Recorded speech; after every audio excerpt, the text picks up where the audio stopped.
अस्सलामु अलैकुम वरहमतुल्लाहि वबरकातुहू। मदीना मुनव्वरा में एक दूर अंदेश खातून थीं।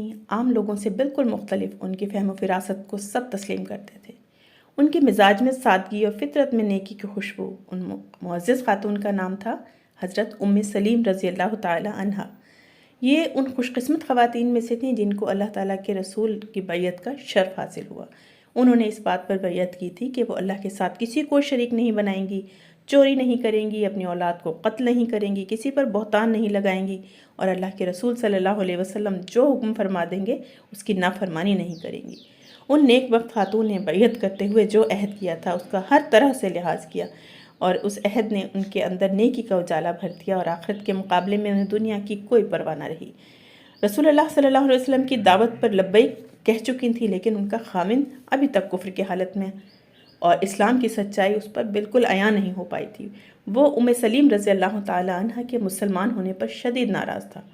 हज़रत उम्मे सलीम दिल से ये चाहती थी कि उनका खामिन भी हिदायत का रास्ता अपना ले, ईमान की जो मिठास उनको नसीब हुई है वो भी उसमें से अपना हिस्सा पा ले, लेकिन उनका खामिन कुफ्र के रास्ते पर कायम रहा। उम्मे सलीम रज़ी अल्लाह ताला अन्हा ने उन्हें समझाने की बहुत कोशिश की। आपको अल्लाह ताला ने अक्ल दी है, शऊर दिया है, फिर आप पत्थर से बने बुतों की इबादत क्यों करते हैं? उनके खामिन ने जवाब दिया, ये हमारे आबा और अजदाद के ज़माने से अब तक हमारे माबूद रहे हैं, मैं कैसे इनको छोड़ दूँ?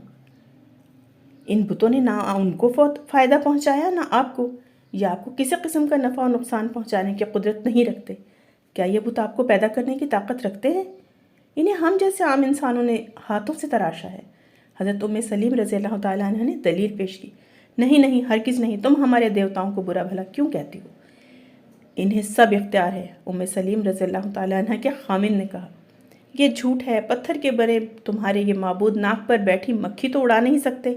माबूद तो वो है जिसने हमें पैदा किया, जो हमें रिज़्क़ अता फरमाता है, हमारे चलने के लिए ज़मीन को फ़र्श बनाया, जिसने बग़ैर सुतूनों के आसमानों को बुलंद किया। उम्मे सलीम रज़ी अल्लाह ताला अन्हा का दुख अपनी इंतहा को पहुँच रहा था। कुछ देर खामोश रहने के बाद वो बोली, अफसोस है आप पर। औस और खिजरत जैसे कबीले भी अल्लाह और उसके रसूल सल्लल्लाहु अलैहि वसल्लम पर ईमान ला चुके, आप उनकी तरह जल्दी क्यों नहीं करते? लेकिन वो बज़िद होकर गुमराही पर जमा रहा। वो झूठे माबूदों को अपना सच्चा माबूद मानता रहा। हकीकत तो ये थी कि शैतान ने उसकी बीनाई पर पर्दा डाल दिया था, जिसकी वजह से वो हिदायत के नूर को देख ही नहीं सकता था। उसे उम्मे सलीम रज़ी अल्लाह ताला अन्हा की बात कोड़े की तरह लगती थी। शौहर ने जब देखा कि उम्मे सलीम किसी तरह से अब बाजी नहीं आती, अपने दीन पर मजबूती के साथ कायम हैं, तो गुस्से की हालत में मदीना मुनव्वरा छोड़कर उसने शाम का सफ़र इख्तियार किया। अभी वो रास्ते ही में था कि डाकुओं ने हमला करके मौत के घाट उतार दिया। यूं कुफ्र की हालत में वो दुनिया से रुखसत हो गया। अब हज़रत उम्मे सलीम रज़ी अल्लाह ताला अन्हा का एक ही बेटा था, जिसका नाम अनस था। वो बहुत खामोश तबा लड़का था, बहुत सोच समझकर और बहुत कम बोलता था। तबीयत में कदर शर्मीलापन भी था। सबसे बढ़कर ये कि वो अपनी माँ से बेहद मोहब्बत करता था, हमेशा उनकी फरमाबरदारी करता। हज़रत उम्मे सलीम रज़ी अल्लाह ताला अन्हा चूँकि बहुत अच्छी मुसलमान खातून थी, इसलिए उन्होंने अपने बेटे की तरबियत में कोई कसर न उठा रखी। उसके अंदर दीन से मोहब्बत का जज्बा जगाया, उसको पढ़ना लिखना सिखाया। उम्मे सलीम रज़ी अल्लाह ताला अन्हा को खुद जितनी आयात, सूरतें और अहादीस याद थीं, वो सब हज़रत अनस रज़ी अल्लाह ताला अन्हु को हिफ्ज़ करवा दी। इसी बिना पर हज़रत अनस रज़ी अल्लाह ताला अन्हु के अंदर इल्म हासिल करने का जज्बा बेदार हुआ। उम्मे सलीम रज़ी अल्लाह ताला अन्हा इल्म के लिए हज़रत अनस रज़ी अल्लाह ताला अन्हु का शौक़ देखकर खुश होती रहती थी।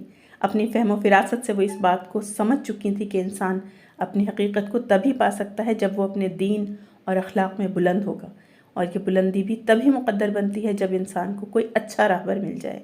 इस नुक्ते को पाकर हज़रत उम्मे सलीम रज़ी अल्लाह ताला अन्हा सोच में पड़ गई। पूरी ज़मीन के इंसानों में उस वक्त सच्चे राहबर एक ही थे, रसूलुल्लाह सल्लल्लाहु अलैहि वसल्लम। तो क्या वो अनस को अपने आप सल्लल्लाहु अलैहि वसल्लम की खिदमत में पेश कर दें? और यही सोचकर वो फ़ौरन एक फ़ैसले पर पहुंच गई। एक दिन हज़रत उम्मे सलीम रज़ी अल्लाह ताला अन्हा ने अपने लाडले बेटे हज़रत अनस रज़ी अल्लाह ताला अन्हु का हाथ पकड़ा और रसूलुल्लाह सल्लल्लाहु अलैहि वसल्लम की खिदमत में हाजिर हो गई। उस वक्त अनस रज़ी अल्लाह ताला अन्हु की उम्र सिर्फ 8 बरस थी। हज़रत उम्मे सलीम रज़ी अल्लाह ताला अन्हा ने रसूलुल्लाह सल्लल्लाहु अलैहि वसल्लम से अर्ज़ की, ए अल्लाह के रसूल सल्लल्लाहु अलैहि वसल्लम, अंसार का कोई फ़र्द पीछे नहीं रहा।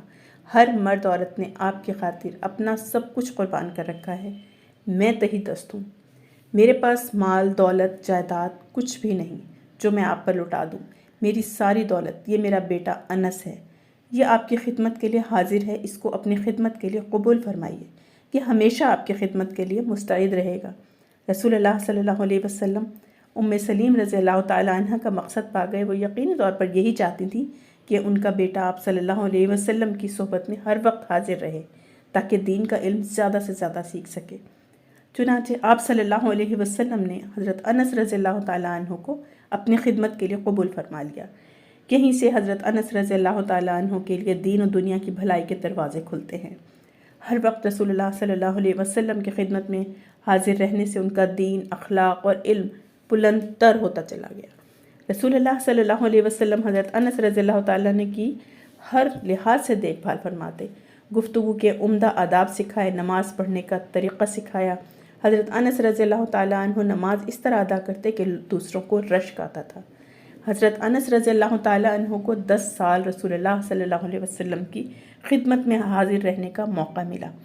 حضرت انس رضی اللہ تعالیٰ عنہ فرماتے ہیں کہ ان 10 سالوں میں آپ صلی اللہ علیہ وسلم نے انہیں خادم سمجھ کر کبھی مارا اور نہ ہی کبھی ان کو بلند آواز میں ڈانٹا، بلکہ کبھی کبھی حضرت انس رضی اللہ تعالیٰ عنہ سے مذاق بھی فرما لیتے۔ ایک دفعہ آپ صلی اللہ علیہ وسلم نے انس رضی اللہ تعالیٰ عنہ کو پکارا، اے دو کانوں والے۔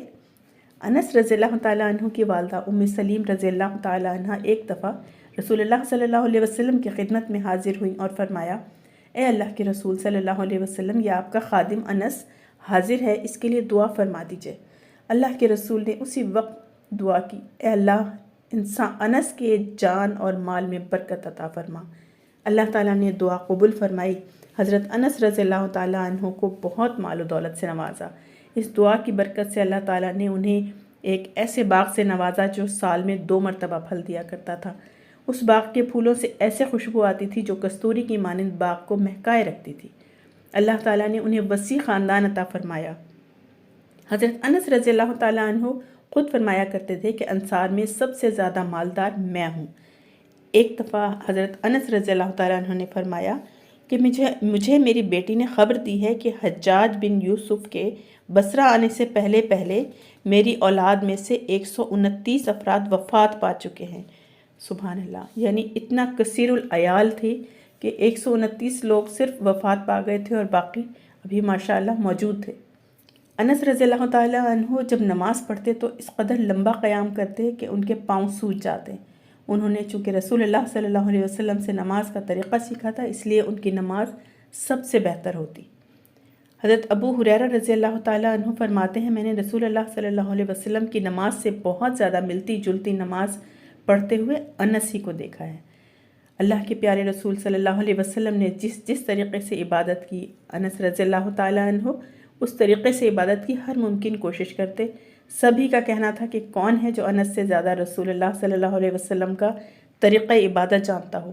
خود انس رضی اللہ تعالیٰ عنہ فرماتے ہیں، مجھ سے علم حاصل کرو، میں نے رسول اللہ صلی اللہ علیہ وسلم سے یہ علم حاصل کیا اور انہوں نے اللہ سے حاصل کیا۔